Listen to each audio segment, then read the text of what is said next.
At 62, Evelyn Hart walked out of a Pennsylvania prison carrying nothing but a plastic bag and a past that refused to stay buried.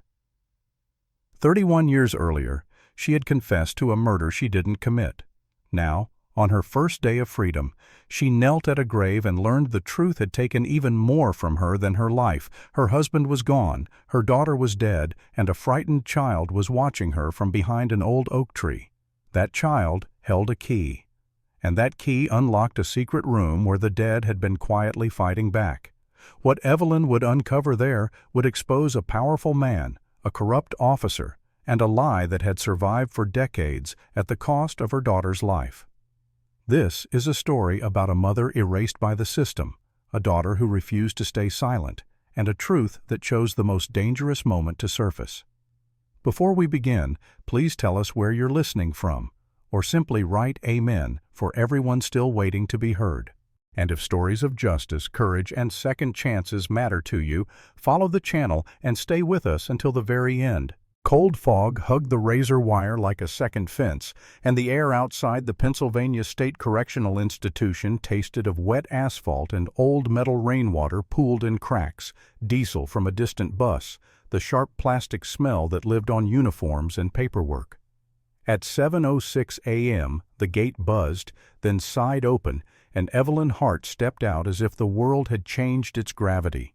She paused 3 feet past the threshold, because stopping was the only choice her body remembered.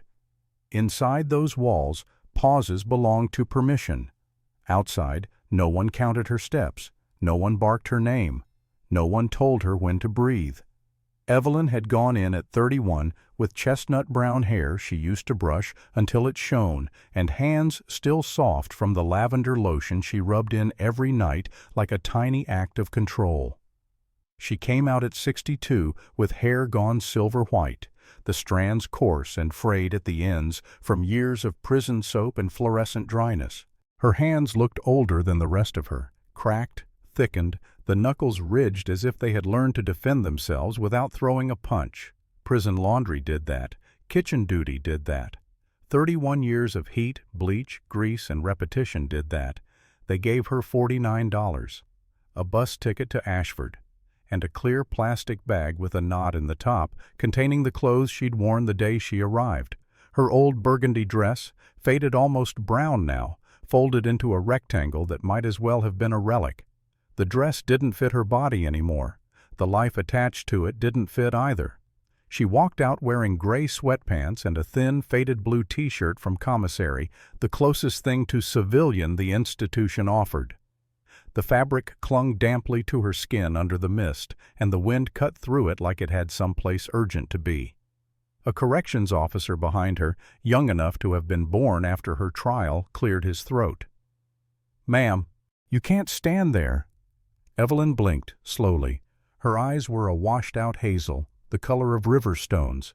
She turned her head just slightly, not quite looking back.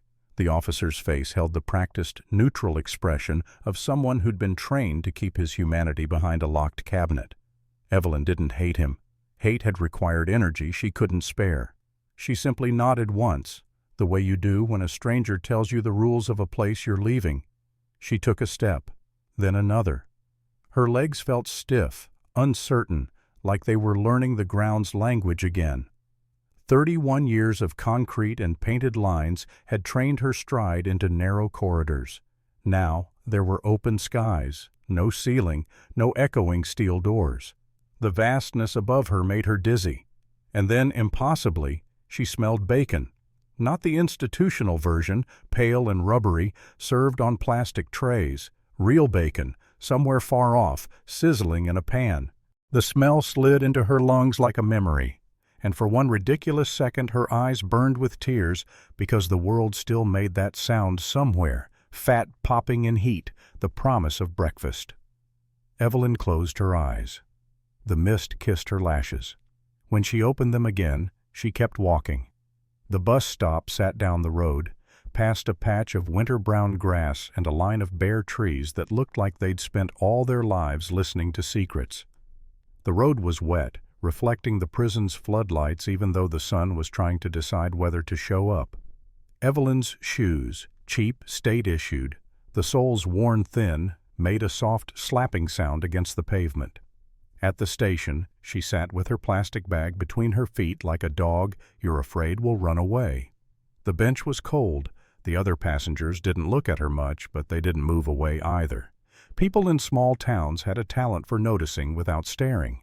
A man with a flannel jacket and a gray beard, mid-50s, face cut in hard angles that suggested a life spent outdoors, shifted his coffee from one hand to the other and glanced at Evelyn's bag. His eyes were not cruel, just wary, as if he recognized the particular shape of someone newly released, the cautious posture, the way the shoulders held tension even while sitting still. Evelyn pulled the bag closer. She had learned not to invite curiosity. In prison, attention was an unpredictable weather system. The bus rumbled in, doors sighing. Evelyn climbed aboard and chose a seat by the window. As the bus pulled away, the prison receded behind fog and fencing, and Evelyn felt something like vertigo, not relief exactly, not joy, more like the strange emptiness that comes when a noise you've lived with for decades suddenly stops and your ears don't know what to do with silence. She watched Pennsylvania slide past. Wet roads, leafless trees, houses with sagging porches and flagpoles, gas stations with tired neon. She pressed her forehead lightly against the glass and let the vibration of the bus settle her bones. Ashford was the only place she had left to go. Not her old house, not her old street, not the life that had been taken apart in a courtroom and repackaged into evidence. Ashford meant St. Rowan Cemetery, where Tom Hart would be waiting beneath a stone. That promise had kept her alive through nights when the cell block sounded like muffled crying and praying and the occasional laugh that turned sharp at the edges. Tom had promised, through thick glass on visiting day, his palms flattened against the barrier, eyes red as if grief had scraped them raw. "I'll be here," he'd said. "However long it takes. I'll be here when you get out." Tom Hart. Tall, broad-shouldered, with dark hair that curled at the ends when it got too long.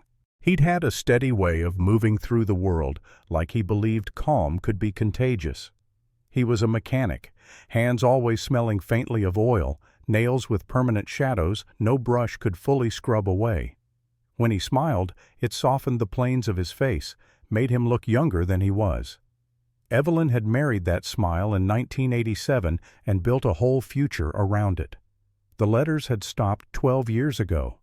At first, Evelyn told herself Tom was sick. Then she told herself the mail was getting lost.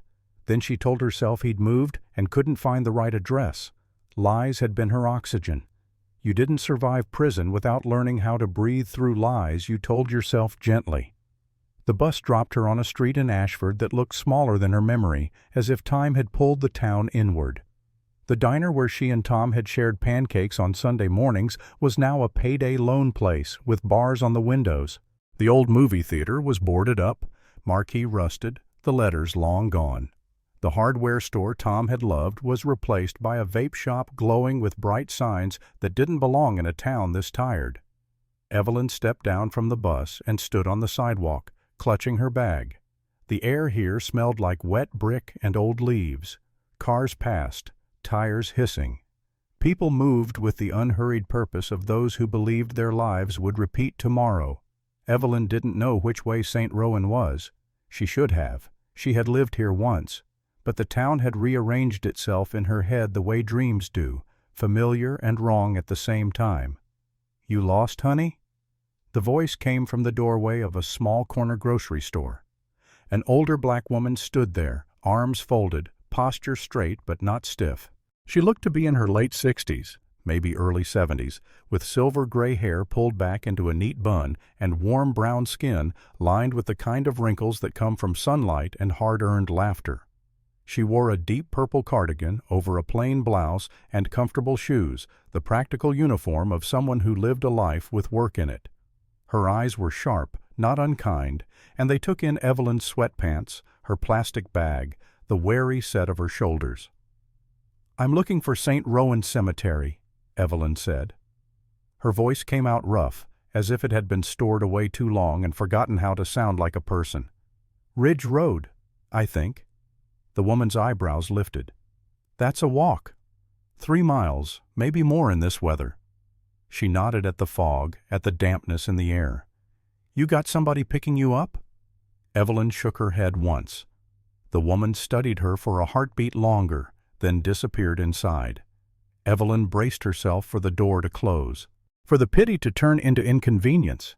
Instead, the woman returned with a brown paper bag and a bottle of water. She pressed them into Evelyn's hands with an economy of motion that didn't invite refusal. Turkey sandwich, apple, eat before you go walking. Hear me? Evelyn stared at the bag like it was a miracle.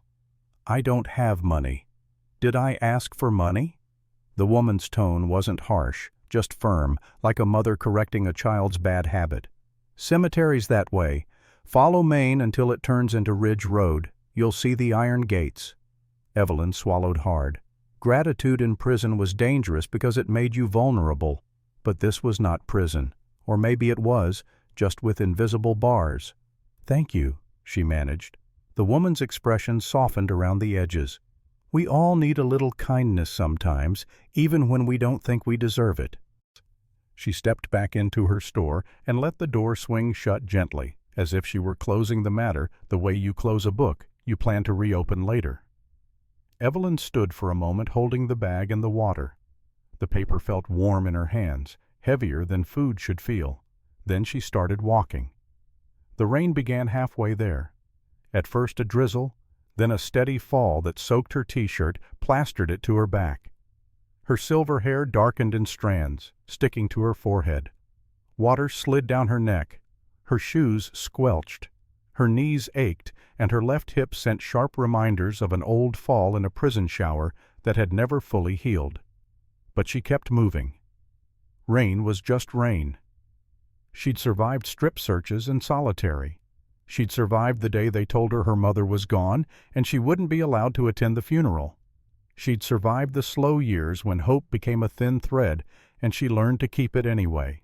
St. Rowan Cemetery appeared through the curtain of gray like a mouth of black iron.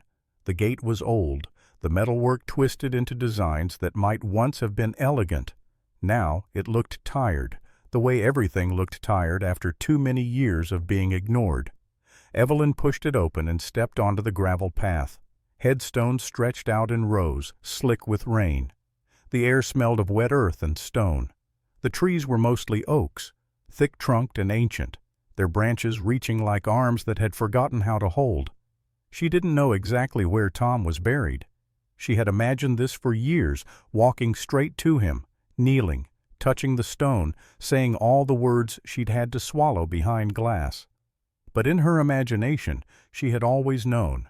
In her imagination, Tom had been waiting. Now she wandered, reading names that meant nothing to her. Patterson, Monroe, Calhoun. She moved slowly, eyes stinging from rain, her breath shallow. Her hands were numb, fingers curled tight around the damp paper bag until the bottom began to soften. Then she saw it. A modest gray granite headstone with a simple curve at the top. The letters were carved deep and filled dark, standing out even in the rain. Thomas Edwin Hart, 1957 to 2018. Beloved husband and father.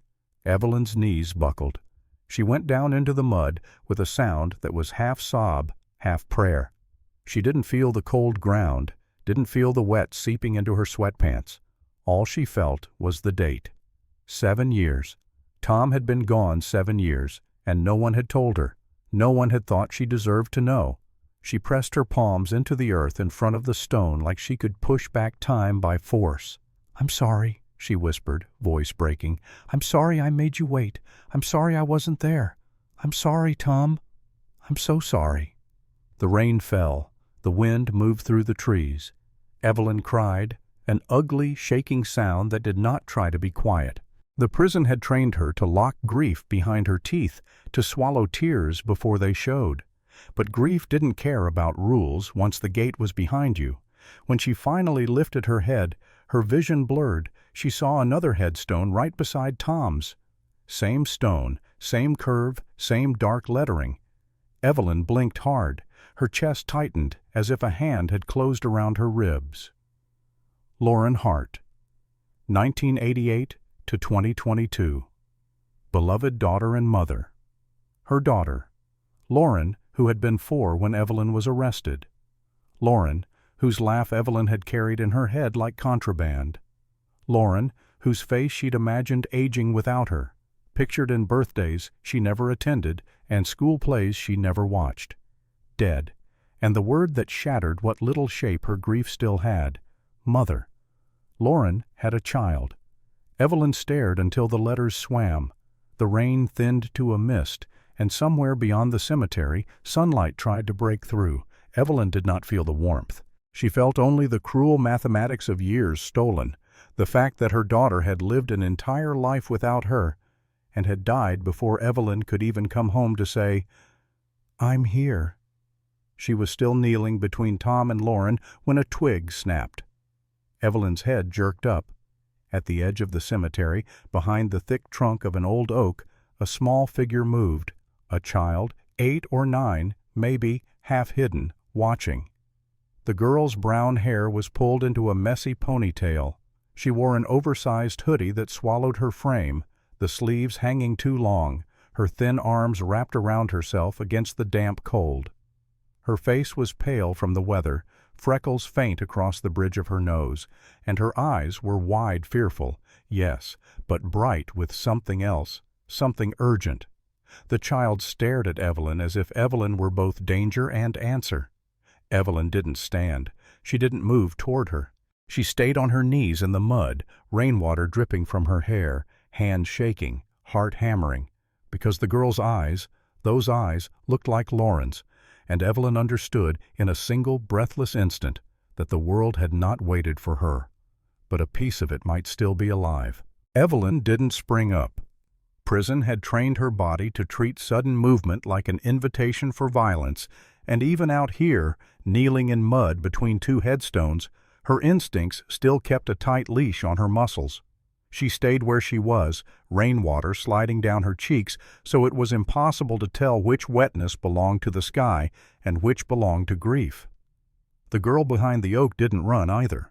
She hovered half-hidden, a small shape pressed to bark, watching Evelyn with the wary focus of an animal that has learned the world can change its mind in an instant. The child's brown hair was yanked into a messy ponytail. Strands stuck to her forehead from the damp.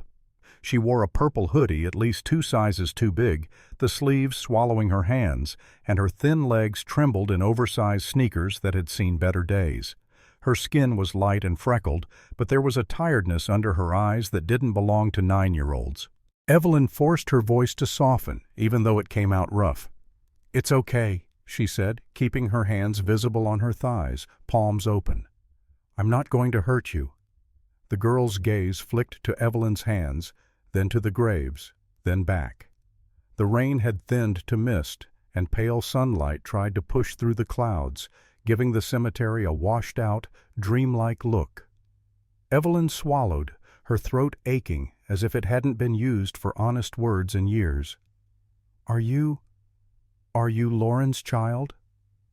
The girl stared for a long moment, chin tucked like she was bracing for impact. Then, finally, she nodded. Just once. A small dip of her head that landed in Evelyn's chest like a hammer. Evelyn's breath hitched, and for a second she couldn't do anything but stare at the girl's face, at the shape of her eyes, the curve of her mouth, the way her head tilted slightly left, the same way Lauren used to when she was thinking. It was like looking at a photograph that had somehow stepped out of a frame. "What's your name?" Evelyn asked carefully, as if the syllables might spook her. The girl's voice was quiet but steady. "Sophie." She hesitated, then added, "Sophie Hart." Hart. The name carried Evan's oil-stained hands, Lauren's school papers, Tom's steady smile, and now this child, trembling behind a tree like she'd been taught that being seen was dangerous. Evelyn did the math without wanting to.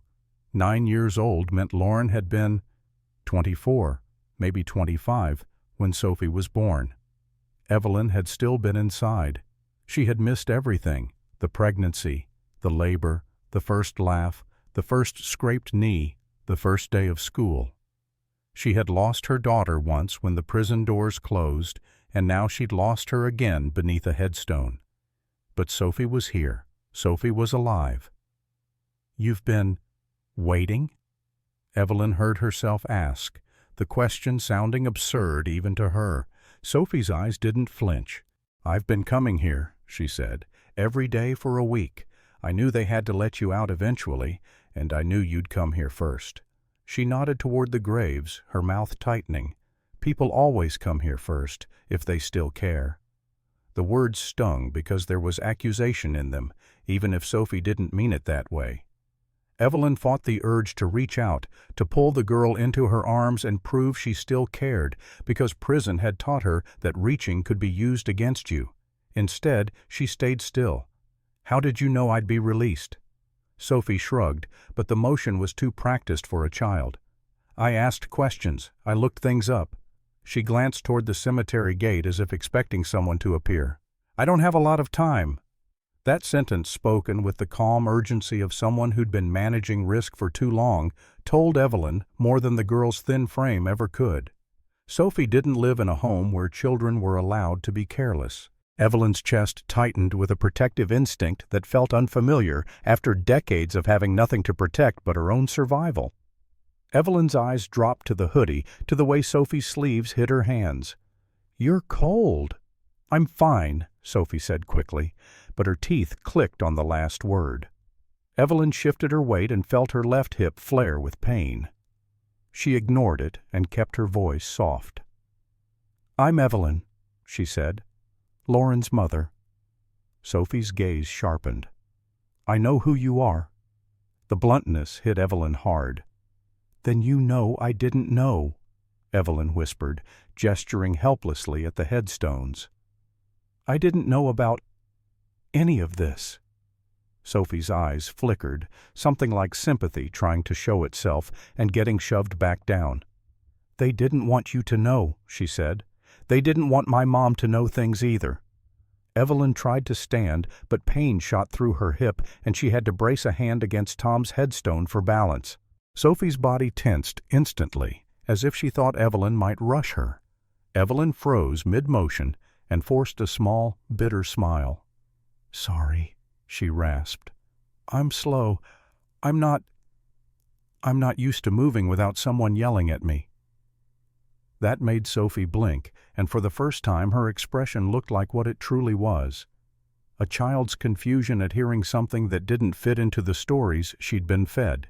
She didn't step closer, but she didn't retreat either. "How do I know you're really her?" Sophie asked suddenly, her voice turning sharp as a pin. "How do I know you're not just some lady who heard about the case and decided to, I don't know, pretend?" It was an unfair question, and it was also the smartest one Sophie could ask. Evelyn felt a swell of pride tangled with heartbreak. Lauren's child, cautious, analytical, unwilling to trust without proof. "You don't," Evelyn admitted. "You shouldn't, not just because of what I say." She searched her mind for something solid enough to bridge the distance between them. "When Lauren was little, she had a birthmark on her left shoulder blade," Evelyn said slowly, watching Sophie's face. "It was shaped like a crescent moon. I used to tell her it meant she was born under a spell. I told her she was going to be brave even when she didn't feel brave." Sophie's breath caught. Her eyes widened for a heartbeat before she masked it again. "She told me that," Sophie whispered. "She said her mom made it up."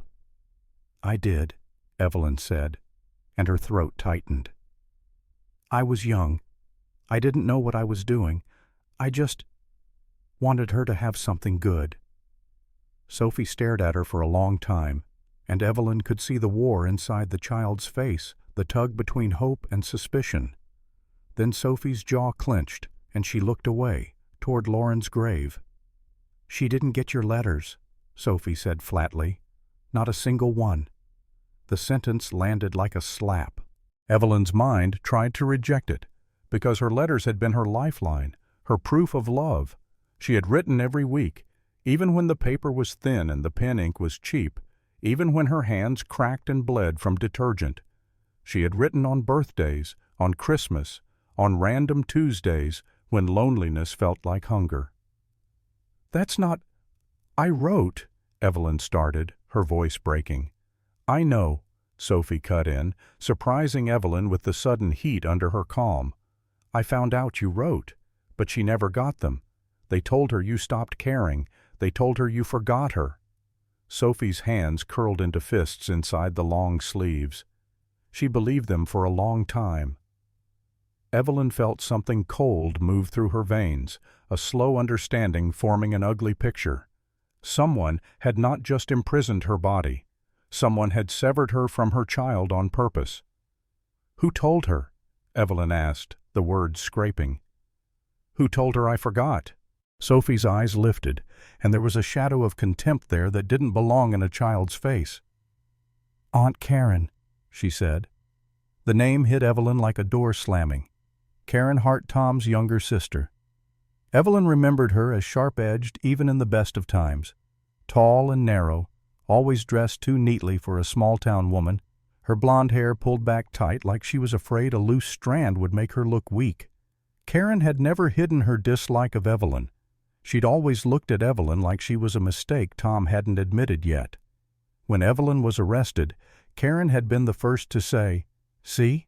I told you." "She has custody of you?" Evelyn asked, keeping her voice controlled even as her stomach turned. Sophie nodded once. "Since my mom died." Her eyes flicked toward Evelyn, daring her to judge. "She doesn't hit me, if that's what you're thinking." Evelyn's relief was immediate, and then guilt punched through it. The bar had dropped so low that not being hit felt like mercy. "Then what does she do?" Evelyn asked quietly. Sophie's mouth twisted. "She acts like I'm not there unless someone's watching," she said. "Then she smiles and calls me sweetheart and tells everyone she's doing her best."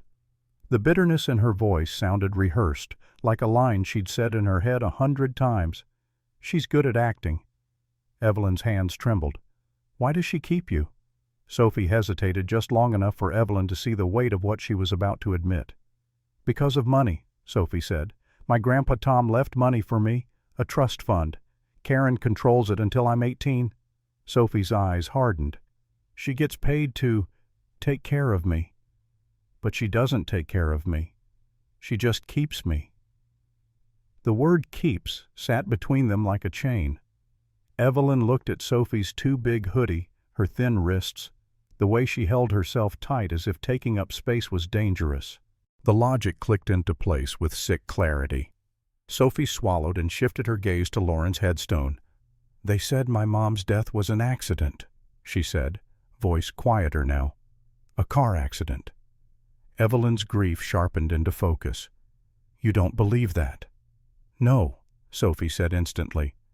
"It happened at 3 in the morning on a road 20 minutes from our house, a road she had no reason to be on." She lifted her chin, and for a second she looked so much like Lauren that Evelyn's breath caught again. "And the police didn't investigate. They just closed it." Evelyn's mind reeled, trying to hold all of this without breaking. "Sophie," she whispered, "why are you telling me this?" Sophie's eyes glistened, but she blinked it away fast, like tears were a luxury she couldn't afford. "Because my mom said you were the only one who could tell me the truth," she said. "And because she said she found something. Proof." Proof. The word hummed under Evelyn's skin like a warning bell. Sophie reached into the pocket of her oversized hoodie and pulled out a folded slip of paper, worn soft at the creases. She unfolded it carefully, as if it might crumble. "She made me memorize this number," Sophie said. "If anything happened to her, she said to call it." Evelyn leaned forward, and the world narrowed to the paper in Sophie's small hand. The handwriting loops and slants and that familiar uneven pressure was Lauren's. Evelyn's throat closed. She hadn't seen her daughter's handwriting in decades, and here it was, alive on a scrap of paper like a message from a ghost. Evelyn's eyes dropped to the digits. Her blood went cold. She knew that number. It was the landline from the house where Evelyn had grown up. Her parents' old number disconnected for years, gone long before Lauren was even an adult. Evelyn stared at it, the logic rearranging itself into something terrifying. Why would Lauren send her child to a deadline unless she believed it wasn't dead? Unless someone had been lying to Lauren too, feeding her a map that led nowhere on purpose. Evelyn's voice came out as a rasp. "Where did your mother get this?" Sophie shook her head. "I don't know. She wouldn't tell me. She just said it mattered." Sophie's eyes darted again toward the gate, her whole body tightening like she heard something Evelyn couldn't. "We can't talk here," she said abruptly. "Not in front of them." "In front of who?" Evelyn asked, pulse spiking. Sophie didn't answer. Instead, she reached deeper into her pocket and pulled out a small brass key on a faded paper tag. The metal was tarnished, rubbed smooth in places by anxious fingers. On the tag, a number was written in black ink. Unit 19. Sophie held it out. "Ashford Self-Storage," she said. "My mom rented it before she died. Aunt Karen doesn't know. I found the key." "Oh." She looked Evelyn dead in the eyes, 9 years old, with the expression of someone who'd already learned how secrets could kill. "Do you have the nerve to come with me?" Evelyn stared at the key, then at the graves, then at Sophie's trembling hands. Behind her ribs, something shifted grief hardening into purpose. She reached out slowly, carefully, and took the key. The moment her fingers closed around it, the mist seemed to brighten, the cemetery too quiet, the air too still. Evelyn felt, with sudden certainty, that this was the instant the real danger began. And somewhere beyond the iron gates, whether it was a car door closing or a footstep on gravel, a sound carried faintly through the trees. Sophie's head snapped toward it, eyes wide, and Evelyn understood why the child had been hiding behind the oak in the first place. They moved through Ashford like fugitives in daylight. Sophie led with the confidence of someone who had memorized the town's blind spots the way other children memorized playground rules. She cut through narrow alleys behind shuttered shops, crossed parking lots instead of sidewalks, and paused whenever a car slowed too much. Evelyn followed as best she could, her left hip burning with each step, pain radiating down her thigh like a warning flare. She didn't complain. She knew better than to slow a child who had already learned how quickly adults could disappear. One misstep, one hesitation, and Sophie might decide she was safer alone. Ashford Self-Storage sat on the outskirts of town, squatting beside a stretch of cracked asphalt and overgrown weeds. A chain-link fence topped with coiled razor wire wrapped the property like a threat made physical. Rows of orange roll-up doors stretched into the distance, each one guarding a life someone had boxed up and abandoned. The place smelled of dust, oil, and old paper. Sophie hovered close to Evelyn as they approached the small office by the gate. Inside, a heavy-set man in his late 50s sat behind the counter, thick neck bulging above a faded polo shirt. His hair was thinning and slicked flat, his eyes glued to the phone in his hand. He didn't look up when Sophie pushed the door open. "Sign in," he muttered, sliding a clipboard across the counter without lifting his gaze. Evelyn hesitated. Leaving a name felt like carving a footprint in wet cement. She scanned the page, saw rows of neat handwriting, unit numbers, times. Her hand shook as she picked up the pen. She wrote a name that no longer belonged to the living, a woman she'd shared a cell with decades ago, someone who had died quietly in prison infirmary, a name that led nowhere. Unit 19. The man glanced at the clipboard, grunted, and pressed a button. The gate buzzed open. They walked fast between the rows, gravel crunching under their shoes. Unit 19 was tucked into a back corner where the security cameras didn't quite overlap, a sliver of shadow at the edge of the system. Sophie's fingers trembled as she slid the brass key into the padlock. For a second it stuck, metal resisting metal, and Evelyn's heart pounded hard enough to make her dizzy. Then the lock gave way with a dull click. Sophie grabbed the handle and hauled the door upward. It rattled loudly, too loudly, echoing off the metal corridors. Sophie flinched. Evelyn held her breath until the door was fully open. Dust rolled out in a dry, choking cloud. Evelyn reached inside and found the light switch. The single bulb overhead flickered, dimmed, then steadied, casting harsh shadows across the contents of the unit. It wasn't full. That was the first thing Evelyn noticed. This wasn't storage. This was a workspace. A dented filing cabinet leaned against the back wall, drawers labeled in black marker. A small wooden desk sat to one side with a folding chair tucked beneath it. On the desk, a closed laptop lay under a thin layer of dust, its surface marked with a faint handprint as if someone had touched it recently and then vanished. Sophie stepped inside slowly, eyes wide. "This is where she went," she whispered. "All those nights she said she was working late." Evelyn moved to the filing cabinet.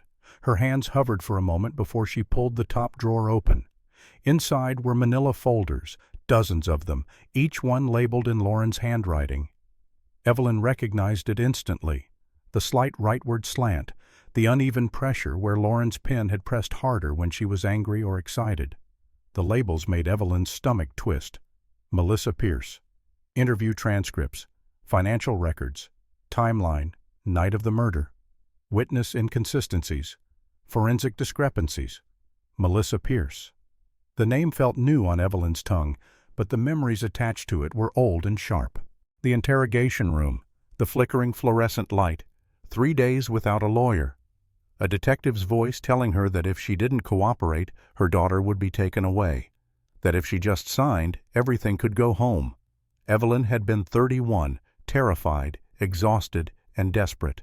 She had signed a confession she didn't understand because she believed the lie that it would save Lauren. Sophie opened the laptop and frowned when the screen demanded a password. They tried birthdays first. Lauren's, Sophie's. Wrong. They tried Tom's. Wrong again. Evelyn leaned against the desk, thinking, the past rearranging itself in her mind. "Try the day they arrested me," she said quietly. Sophie typed it in. The screen blinked, then bloomed into life. Folders crowded the desktop, meticulously organized. Audio files, scanned documents, photographs. Lauren hadn't just suspected something was wrong. She had rebuilt the entire case from the ground up. Evelyn clicked through files, her breath shallow as the story unfolded. Lauren had uncovered evidence that Jonathan Pierce, Melissa's husband, had been on the brink of losing everything. Divorce papers filed and buried. A life insurance policy quietly changed weeks before Melissa's death, then reversed after she died with a signature that didn't match earlier documents. Jonathan had collected nearly $500,000, money that funded a sudden rise through the corporate ranks, a new marriage into a powerful local family, a reputation polished until it shone. Evelyn's hand shook as she opened an audio file. A man's voice filled the unit, gravelly with age and regret. Gary Ellison, former detective. He admitted to pressure from above, from people who wanted it done fast. He talked about evidence that didn't line up, about a confession that didn't fit the timeline. He said he'd kept copies of the original files in a bank-safe deposit box because he couldn't stomach destroying them. "Someone else would fix it," Ellison's voice said, heavy with shame. "I told myself that." Evelyn closed her eyes. 31 years. The proof had existed while she scrubbed floors and folded other people's laundry, while Lauren grew up believing her mother had abandoned her. "Grandma," Sophie said, her voice tight. She held out another folder. This one was thinner, the label written in a sharper, angrier hand. Connections to Lauren's death. Inside were phone records, copies of police reports, and a grainy photograph taken from a distance. 2 men stood in a parking lot, one older and well-dressed, the other in a police uniform. The older man was Jonathan Pierce, gray at the temples but unmistakable. The officer's face was half-turned, but his badge number was visible. Brett Maddox. Evelyn's chest tightened. Maddox. She remembered him from her arrest, square jaw, close-cropped hair, eyes that never softened, the kind of man who followed rules as long as they bent in his favor. Lauren's notes filled the margins. Maddox had been present during Evelyn's arrest. Maddox had also been the responding officer who ruled Lauren's death an accident. "When I die," Lauren had written beneath the photo, the pen carving deep into the paper, "not if." Sophie's shoulders shook once. She didn't cry. She just stood there, staring at the evidence that proved her mother had known she was walking toward something deadly and had gone anyway. "They killed her," Evelyn whispered, the words tasting like blood. Sophie nodded. "And I live with them." The reality hit Evelyn with brutal clarity. Karen Hart, Officer Maddox, Jonathan Pierce. Sophie was surrounded by people who either knew the truth or were invested in keeping it buried. If they discovered this unit had been opened, the evidence wouldn't be the only thing at risk. "We take everything," Evelyn said, her voice firm despite the fear crawling up her spine. "We don't leave a single page." They worked quickly. Sophie dragged heavy-duty trash bags from the corner of the unit while Evelyn emptied drawers, stacking folders with shaking hands. They packed the laptop, the desk drawers, the loose papers, every scrap of Lauren's work. Sophie's face was pale, her eyes red-rimmed, but she didn't slow down. She moved with the efficiency of someone who had learned that hesitation cost too much. When they were done, Unit 19 looked stripped and hollow. Evelyn took one last look at the bare walls, at the ghost of a woman who had built this room to save her mother and lost her life for it. "I won't let her die for nothing," Evelyn said quietly. They stepped back into the open air as the sun dipped low, casting long shadows between the rows of orange doors. The parking lot was quieter now, the hum of traffic distant. Evelyn's grip tightened around the bag handles as a cold understanding settled over her. From this moment on, there would be no going back. Whoever had watched Lauren, whoever had cut her brakes and closed her case, would come looking when they realized the past had been disturbed.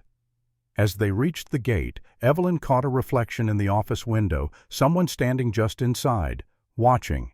The heavy-set man had finally looked up from his phone, his eyes fixed on them, unreadable. Sophie's hand slid into Evelyn's, small and clammy with fear. Behind them, the gate began to close with a metallic groan. Evelyn understood one thing with painful clarity as she and Sophie parted ways behind a closed hardware store. Safety was now measured in hours, not days. Sophie had to return to her school field trip before Karen Hart noticed anything wrong, before questions turned into searches and searches turned into locked doors. They hugged fast and hard, Sophie's arms tight around Evelyn's ribs like she was anchoring herself to something solid. Sophie smelled faintly of rain and laundry soap, the cheap kind that never quite rinsed clean. "Tomorrow morning," Sophie whispered, "by my mom's grave." Then she slipped away into the evening crowd, small and alone again, carrying secrets too heavy for a child.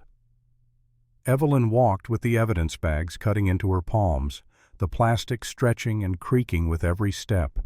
Night settled over Ashford quickly, cold and sharp, and her prison instincts kept her scanning reflections in windows, listening for footsteps that didn't belong.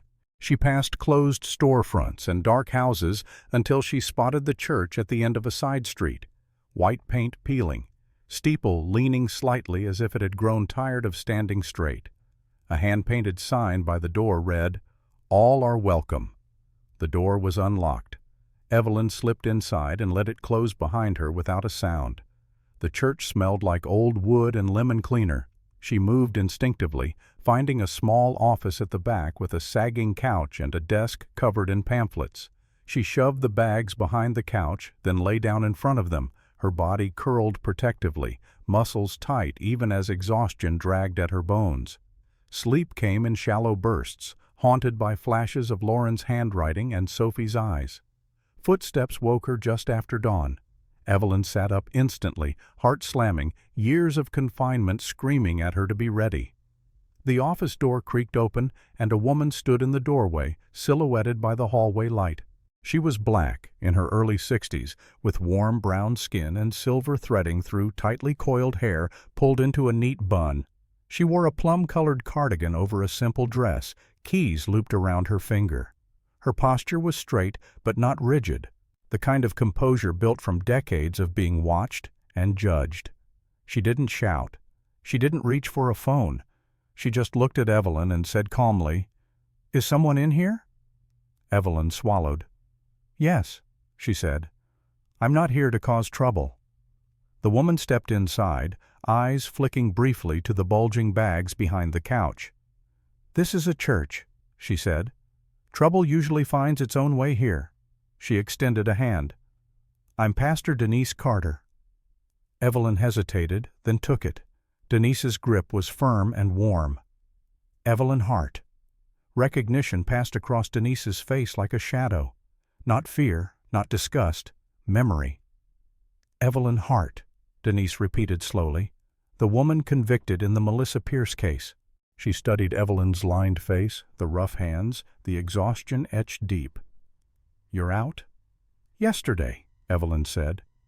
Denise nodded once. "Sit," she said, pulling a chair closer. "And tell me why you're sleeping on my office floor with half your life in garbage bags." Evelyn told her everything. About Tom's grave, Lauren's grave, Sophie behind the oak tree, Unit 19, Jonathan Pierce's rise, Officer Brett Maddox's shadow, Gary Ellison's confession. Denise didn't interrupt. She didn't flinch. She listened the way people rarely did, eyes steady, hands folded, absorbing the weight without trying to set it down too fast. When Evelyn finished, her voice cracked, and she waited for disbelief. Instead, Denise exhaled slowly. 30 years ago, she said, I watched a young mother confess after 3 days of interrogation. No prior violence, no clear motive. It never sat right with me. She leaned forward. Sometimes faith isn't about believing in miracles. Sometimes it's about trusting your unease. Evelyn's eyes burned. I don't have proof enough, she said. Not yet. Denise smiled faintly. You have enough to start telling the truth. She reached for her phone. My nephew works for the Department of Justice, Aaron Carter, Federal Prosecutions, Harrisburg. She dialed without hesitation. When the call connected, her voice sharpened, all warmth replaced by authority. Aaron, I need you here, today. I have a wrongful conviction spanning 3 decades and a suspicious death connected to it. Bring your notebook. Evelyn showered in the small basement bathroom, letting hot water sting her skin until the grime of the road and the storage unit washed away. Denise found her clean clothes from the donation closet, plain jeans, a sweater that smelled of cedar, shoes half a size too big. They shared a simple breakfast in the church kitchen. Denise moved with quiet efficiency, the ease of someone who had fed many people in crisis. When Sophie slipped into the cemetery the next morning, her eyes were ringed with purple shadows. She spoke in a whisper, shoulders hunched as if bracing for a hand to grab her. Evelyn's chest ached at the sight. They sat beside Lauren's grave, dew soaking through their clothes. Evelyn asked the question that had been burning since nightfall. When this is over, she said carefully, would you want to live with me? Sophie didn't answer right away. She traced her mother's name on the stone, then said softly, I want to live somewhere no one tells me to be quiet anymore. That afternoon, Aaron Carter arrived. He was tall and spare, early 40s, with close-cropped hair and a face set into lines by responsibility rather than age. His suit was practical, not flashy, his movements economical. He listened, flipping through copies of Lauren's files, his jaw tightening. This is thorough, he said. Your daughter was meticulous. He paused. But for a conviction, we need the original case files Ellison mentioned, the unaltered forensic reports. Without those, Pierce's lawyers will bury us. Can you get them? Evelyn asked. Aaron nodded once. If they still exist. Denise arranged a small room in the church basement for Evelyn. As night fell, Evelyn lay awake, listening to the building settle, aware that time was tightening around them. Somewhere out there, Jonathan Pierce and Brett Maddox were still free, still powerful, and if they sensed the truth stirring, they wouldn't hesitate to crush it. The investigation moved quietly at first, but it did not move slowly. Federal agents found Gary Ellison in a nursing home outside Harrisburg, a narrow brick building that smelled of antiseptic and boiled vegetables. Ellison was smaller than Evelyn remembered, his shoulders hunched, his hands trembling as if the weight of what he had carried for decades had finally bent him inward. His memory drifted in and out, but the safe deposit box did not. The bank confirmed it within an hour. Inside the box were original case files sealed in brittle folders, margins crowded with notes that had never made it into evidence. The first forensic report contradicted the confession line by line. Witness statements had been edited, timestamps adjusted, entire paragraphs crossed out and rewritten in a different hand. A yellowed memo sat at the bottom of the stack, blunt and damning. Close fast. Political pressure. Once that door opened, everything behind it began to fall. Financial analysts traced Jonathan Pierce's accounts and found a steady trickle of payments routed through shell companies into an account registered to Officer Brett Maddox. Not bribes paid once in panic, but money paid patiently, year after year, like rent on silence. When agents reopened the file on Lauren's death, the story collapsed in minutes. Her car, long forgotten in an impound lot, was examined again by a technician who worked slowly and asked too many questions. He was a compact man in his 30s, hair cropped close, hands steady, the kind of professional who trusted metal more than people. He found a clean cut in the brake line, precise and deliberate. Lauren Hart had not lost control. She had been murdered. The arrests came in broad daylight, and the town watched. Jonathan Pierce was led out of his glass-walled office in handcuffs, his tailored suit wrinkling at the shoulders as he leaned forward, face drained of color. Employees stood frozen, phones half raised, the illusion of certainty breaking apart around them. Brett Maddox was taken from his home just after sunrise. He opened the door in a bathrobe, stubble dark against his jaw, confidence still in his eyes until the words "federal warrant" were spoken aloud. His wife cried in the doorway as agents escorted him past the hedges he had trimmed every weekend, like proof of normalcy. Evelyn attended the press conference from a hard wooden bench at the back of the room, Sophie beside her, small fingers twisted into the hem of Evelyn's jacket. Sophie had grown quieter in the weeks since the arrests, as if the danger lifting had left space for everything she had been holding in. When the district court announced the vacatur of Evelyn Hart's conviction, the words echoed strangely in the room. Vacated, wrongful, unjust. The judge spoke carefully, voice trained to sound grave. Apologies were issued on behalf of systems and institutions, language designed to carry weight without touching blood. Evelyn listened and felt hollow. Words could not unbury her daughter. When it was her turn to speak, Evelyn stood without notes. 31 years had burned any need for preparation out of her. She spoke of Lauren, not as evidence, not as a victim, but as a woman who had chosen to dig where others told her not to. She spoke of Sophie waiting by a grave because it was the only place truth still felt possible. She looked straight into the cameras and addressed people she would never meet. "If you are sitting in a cell because someone told you the story was finished," she said, her voice steady, "it isn't. Don't let them convince you that you deserve to disappear." In the months that followed, life reorganized itself slowly, like a body learning to walk again. The state settlement was modest by headlines, but enormous to Evelyn. Enough for a small house at the edge of town, white siding weathered, porch boards creaking but solid. It had a narrow yard and a maple tree that dropped leaves everywhere in the fall. It was not impressive. It was safe. The custody hearing lasted less than an hour. Evidence of Karen Hart's mismanagement of Sophie's trust fund stacked neatly on the table, numbers speaking where affection never had. The judge granted Evelyn guardianship without ceremony. Sophie stood beside her, shoulders squared, as if bracing for disappointment that never came. The first night in the house, Sophie walked from room to room, counting light switches, opening closets, testing doors. She paused in the empty living room and said, with an earnestness that made Evelyn laugh and ache at the same time, "All houses need fixing." Evelyn smiled. "That's how you know someone lives there." They planted a garden behind the house in early spring. The soil was stubborn, packed hard, but Evelyn worked it patiently, hands strong from years of labor that had gone unseen. Sophie knelt beside her, hair tied back, dirt streaked across her cheek. They planted tomatoes and basil, marigolds at the edges because Lauren had once said they kept pests away. One quiet afternoon, as they stood looking at the uneven rows, Sophie asked, "Do you think my mom knows we're okay?" Evelyn wiped her hands on her jeans. She did not speak of heaven or signs. She did not promise anything she could not prove. "I think your mom left us a path," she said, "and I think we walked it all the way here."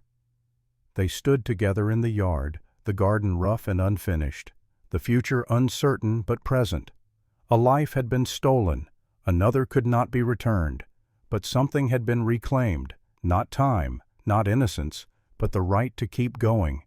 And for the first time in decades, Evelyn felt the weight on her chest ease enough to breathe.